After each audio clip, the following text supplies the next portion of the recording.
lot of you guys were super interested to learn more about Enoch because my antique Bible places a lot of emphasis on his walk with God in the notes. So I'm going to walk you through everything that I've found in antique and just various books about Enoch. The big thing with Enoch is that he was basically raptured. He was not, because God took him. The Book of Enoch picks up right after God takes him, and it tells like the story of what happened. The other thing is that he is very descriptive about cosmology type things. He describes some end time stuff and accurately prophesies about Jesus. All of the antique texts that I personally have read, I do read some like on archives and things like that. I don't have all of them physically. They all pay major respect to how much God must have loved Enoch. They don't give a ton of detail, but I just find that so fascinating. So it's super debated on if the Nephilim were truly giants that were like angel-human hybrids, but everything that I have read personally that is like antique directly says that they were giants. Genesis 6:4 says there were giants in the earth in those days, and also after that, when the sons of God came in unto the daughters of men, and they bare children to them. There's a common misconception that Enoch is evil. There's actually 2 Enochs in scripture,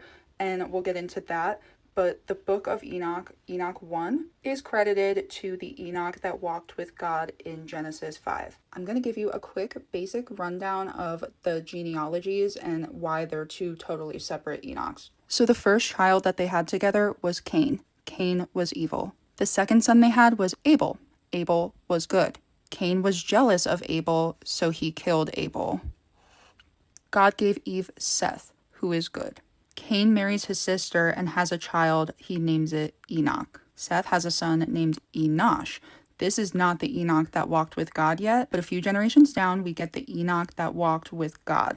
So Enoch that walked with God was part of the lineage of Seth. This is where the word Semite comes from. We have like a messed up theology surrounding this, but that's for another video. And then this Enoch, Cain created cities that were like considered high tech. We don't know much about them. There's like 2 or 3 verses in different apocryphal books, but he named the cities Enoch. My grandma gave me this Who's Who in the Bible book. I'm not sure how old it is, but it seems like it's pretty old because it's yellowing. It shows the same thing here. Genesis 4:17 is the son of Cain. The Enoch that walked with God is from Genesis 5:18. What set Enoch apart from his contemporaries was not his relatively short lifespan, 365 years as compared to Methuselah's 969, but his distinctive spirituality. Enoch walked with God for 300 years. That suggests a conversion experience at age 65 following the birth of Methuselah, the first of his many sons and daughters. Though Enoch did not die, God took him directly into his presence. He represents immortality in the same way as Elijah, who was also taken by God or transported to heaven in a sudden and mystifying way. So we talked about this a little bit before, but between 1946 and around 1948, I believe, it's about a 1.5 year span, a whole bunch went down, including but not limited to the Babylon working experiment, which was done by NASA's Jack Parsons and Aleister Crowley. They were opening portals, attempting to lure the horror of Babylon into this dimension.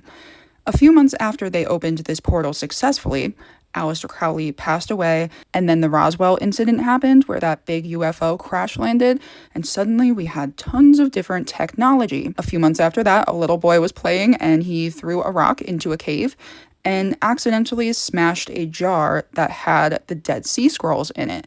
The Dead Sea Scrolls were basically proof that our entire Bible is completely correct. They were exact copies of what we have, but they also included different things from the Essenes, like calendars and things of that nature, as well as the books of Enoch. That includes Enoch 1, the Book of Jasher, and the Book of Jubilees. I find this way too convenient. This feels like God did this because these books are all about giants / Nephilim, which we've all been talking about. Like, we think that they're coming back. Flat earth cosmology, end time stuff, genealogy, things of that nature. So it just seems like it can't be coincidental that this was found in the same year that all of that stuff went down. And then a few months after that, the geopolitical version of Israel was founded. I personally do believe that these are legitimate because Enoch is not only mentioned in Genesis, but Jude references the Book of Enoch, and there's a few small instances where I feel like they're referencing Enoch in other parts of the Bible, but in the book of Joshua, when Joshua prays to God and God helps him stop the sun, it literally says, is this not told in the book of Jasher? So to me, I don't understand why that's not like an automatic inclusion. And then the Book of Jubilees was canon in a few different versions of the Bible up until like the past 100 years, as far as I'm aware. Now, let me be clear, I do not think that this is necessary for salvation or that it should come before like the standard Bible in any way, shape, or form. I personally believe that God preserves what's necessary for the times being. So when people do things to be evil, it doesn't matter because God will make good out of anything. This seriously gives me chills because the very first part seems to confirm what I was saying about like that didn't happen by accident, that they found these right after all of that stuff happened. It says, the words of the blessing of Enoch, wherewith he blessed the elect and righteous who will be living in the day of tribulation, when all the wicked and godless are to be removed. He took up his parable and said, Enoch was a righteous man whose eyes were opened by God, saw the vision of the Holy One in the heavens, which the angel showed me, and from them I heard everything, and from them I understood as I saw, but not for this generation, but for a remote one which is for to come. As far as I'm aware, this book was like almost totally gone up until 1947. Overall, the Book of Enoch focuses on Enoch's job of judging the fallen watchers or the fallen angels, which are those that fathered the Nephilim or the giants. And also he was shown the heavens. So he details like the cosmology and how things work. I'm just going to show you a few highlights that I think you guys will be interested in, but we're not going to spend too much time on the Book of Enoch because I think a lot of you guys are pretty familiar with it. It says, before these things Enoch was hidden, and no one of the children of men knew where he was hidden and where he abode and what had become of him. His activities had to do with the watchers, and his days were with the holy ones. And I, Enoch, was blessing the Lord of majesty and the King of the ages, and lo, the watchers called me, Enoch the scribe, and said to me, Enoch, thou scribe of righteousness, go declare to the watchers of the heaven who have left the high heaven, the holy eternal place, and have defiled themselves with women, and have done as the children of earth do, and have taken unto themselves wives. Ye have wrought great destruction on the earth. So when it says the watchers told him to do that, they're talking about like the archangels. So there's the good watchers and then the fallen watchers. And one of my favorite parts is how when God tries to talk to Enoch, several times he has to like remind him that it's okay to talk to him because he's righteous. It says, he answered and said to me, and I heard his voice, fear not, Enoch, thou righteous man and scribe of righteousness. Approach hither and hear my voice. And he talks to him. So we're going to jump over to the Book of Jasher, and this is chapter 1. Verse 33, it says, at that time Cain went out from the presence of the Lord from the place where he was, and he went moving and wandering in the land toward the east of Eden, he and all belonging to him. And Cain knew his wife in those days, and she conceived and bare a son, and he called his name Enoch, saying, in that time the Lord began to give him rest and quiet in the earth. And at that time Cain also began to build a city, and he built the city, and he called the name of the city Enoch, according to the name of his son. For in those days the Lord had given him rest upon the earth, and he did not move about and wander as in the beginning. Chapter 2 mentions the good Enoch. So it says, Seth lived 105 years, and he begat a son, and Seth called the name of his son Enosh, saying, because in that time the sons of men began to multiply, and to afflict their souls and hearts by transgressing and rebelling against God. And it was in the days of Enosh that the sons of men continued to rebel and transgress against God. So then there's a whole bunch more genealogy, but essentially Seth named his son Enosh, and then a few generations down, we get the Enoch that walked with God. Enoch that walked with God's father was Jared. So Jared begat Enoch. Enoch lived 65 years, and he begat Methuselah. And Enoch walked with God after having begot Methuselah, and he served the Lord and despised the evil ways of men. The soul of Enoch was wrapped up in the instruction of the Lord and in knowledge and in understanding, and he wisely retired from the sons of men and secreted himself from them for many days. It was at the expiration of many years, whilst he was serving the Lord and praying before him in his house, that an angel of the Lord called to him from heaven, and he said, here I am. And he said, rise, go forth from the house and from the place where thou dost hide thyself, and appear to the sons of men, in order that thou mayst teach them the way in which they should go, and the work which they must accomplish to enter in the ways of God. And Enoch rose up according to the word of the Lord, and went forth from his house, from his place, and from the chamber in which he was concealed. And he went to the sons of men, and taught them the ways of the Lord, and at that time assembled the sons of men, and acquainted them with the instruction of the Lord. Where is the man who wishes to know the ways of the Lord and good works? Let him come to Enoch. And all the sons of men then assembled to him, for all who desired this thing went to Enoch. And Enoch reigned over the sons of men according to the word of the Lord, and they came and bowed to him, and they heard his word. The Spirit of God was upon Enoch, and he taught all his men the wisdom of God and his ways. The sons of men served the Lord all the days of Enoch, and they came to hear his wisdom. So I'm just jumping to the parts that I think you guys would find most interesting. At that time, Enoch heard this. He went and assembled all the inhabitants of the earth and taught them wisdom and knowledge and gave them divine instructions. And he said to them, I have been required to ascend into heaven. I therefore do not know the day of my going.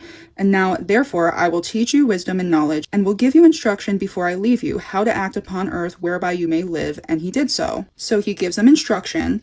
And at that time the sons of men were with Enoch, and Enoch was speaking to them, and they lifted up their eyes, and the likeness of a great horse descended from heaven, and the horse paced in the air, just like Elijah. And they told Enoch what they had seen, and Enoch said to them, On my account does this horse descend upon earth. The time is come when I must go from you, and I shall no more be seen by you. And the horse descended at that time, and stood before Enoch, and all the sons of men that were with Enoch saw him. And Enoch then again ordered a voice to be proclaimed, saying, Where is the man who delighteth to know the ways of the Lord his God? Let him come this day to Enoch before he is taken from us. And jumping ahead a little bit, I have to throw in something Northern Lights. You guys know how I am.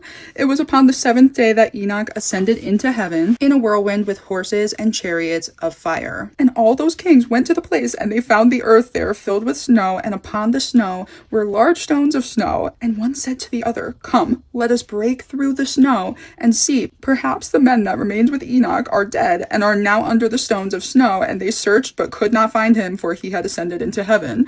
Sky ice, how they try to break the firmament, how Hillary Clinton always talks about breaking the glass ceiling. Also, I'm not saying this for certain one way or the other. I don't know. I am a student just like you guys, trying to watch for the signs of the times.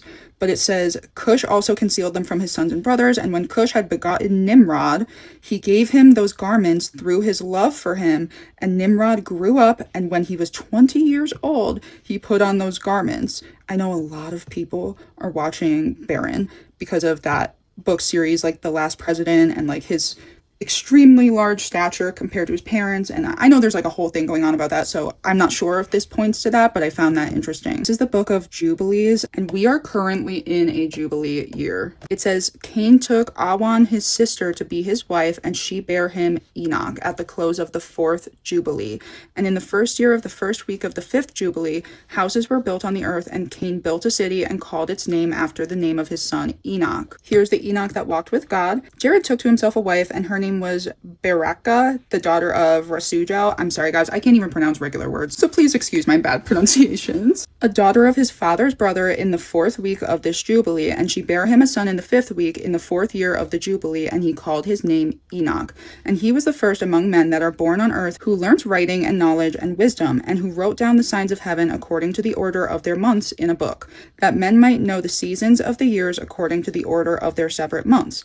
He was the first to write a testimony, and he testified to the sons of men among the generations of the earth, and recounted the weeks of the Jubilees, and made known to them the days of the years, and set in order the months, and recounted the Sabbaths of the years as we made them known to him. And what was and what will be he saw in a vision of his sleep, as it will happen to the children of men throughout their generations until the day of judgment. He saw and understood everything, and he wrote his testimony and placed the testimony on earth for all the children of men and for their generations. Jumping down, he was moreover with the angels of God these 6 Jubilees of years, and they showed him everything which is on earth and in the heavens, the rule of the sun, and he wrote down everything. He testified to the watchers who had sinned with the daughters of men. The watchers are the fallen angels, so they're the fathers of the Nephilim. For these had begun to unite themselves, so as to be defiled with the daughters of men, and Enoch testified against them all. He was taken from amongst the children of men, and we conducted him into the Garden of Eden in majesty and honor, and behold, there he writeth down the condemnation and judgment of the world, and all the wickedness of the children of men. And on account of it, God brought the waters of the flood upon all the land of Eden, for there he was set as a sign, and that he should testify against all the children of men, and he should recount all the deeds of the generations until the day of condemnation.